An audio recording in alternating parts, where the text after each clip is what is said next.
بسم اللہ الرحمن الرحیم۔ السلام علیکم۔ روحانی دنیا چینل کو دیکھنے والے معزز خواتین و حضرات، ویڈیو کو شروع کرنے سے پہلے ایک بار درود ابراہیم پڑھ لیں۔ اللہم صلی علی محمد وعلی آل محمد کما صلیت علی ابراہیم وعلی آل ابراہیم انک حمید مجید۔ اللہم بارک علی محمد کما بارکت علی ابراہیم وعلی آل ابراہیم انک حمید مجید۔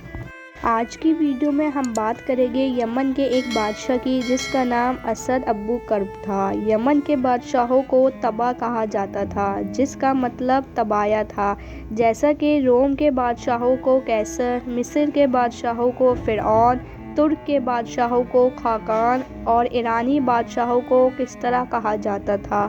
تبایا ایسے بادشاہوں کا ایک سلسلہ تھا جو یمن میں ایک عظیم تہذیب و تمدن اور حکمتی لشکری کا مالک تھا۔ یہ بادشاہ وہاں پر بڑی شان و شوکت اور عظیم قدرت کے ساتھ رہتے تھے۔ ان میں سے بعض اچھے اور بعض ظالم تھے۔ انہی میں سے ایک کا نام اسد ابو کرب تھا۔ بعض روایتوں کے مطابق وہ خود تو بہت اچھا شخص تھا، لیکن اس کی قوم گمراہی و ضلالت میں غرق تھی جو کہ ہلاک اور تباہ ہو گئی تھی۔ اسد ایک مقتدر بادشاہ تھا۔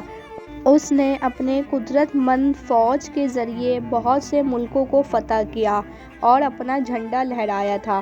انہی فتوحات میں سے مکہ اور مدینہ کو فتح کرنے کی ایک خوبصورت داستان بھی ہے۔ اسد ابو کرب اپنے ملک کو وسیع اور عریض کرنے کی غرض سے شہر مدینہ کو فتح کرنے کے لیے مدینہ کے قریب آیا اور مدینہ شہر کا موازنہ کیا۔ اس نے یہودی علماء کے نام پیغام بھیجا کہ میں سرزمین مدینہ کو ویران کرنے والا ہوں تاکہ اس میں ایک بھی یہودی باقی نہیں رہے اور وہاں صرف اور صرف عرب کا قانون باقی ہو۔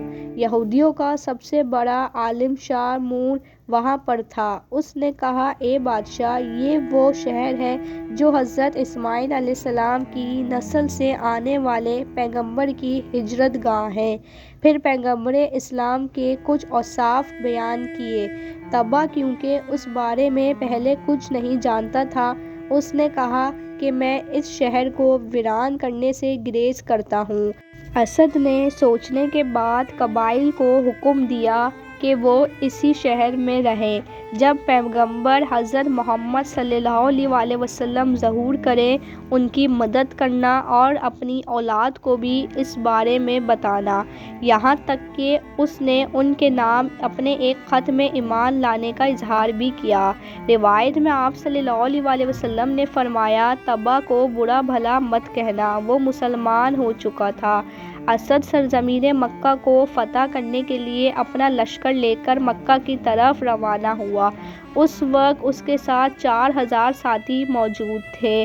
اب وہ کعبہ کو ویران کرنا چاہتا تھا کہ اسے زکام کا سخت مرض لگ گیا۔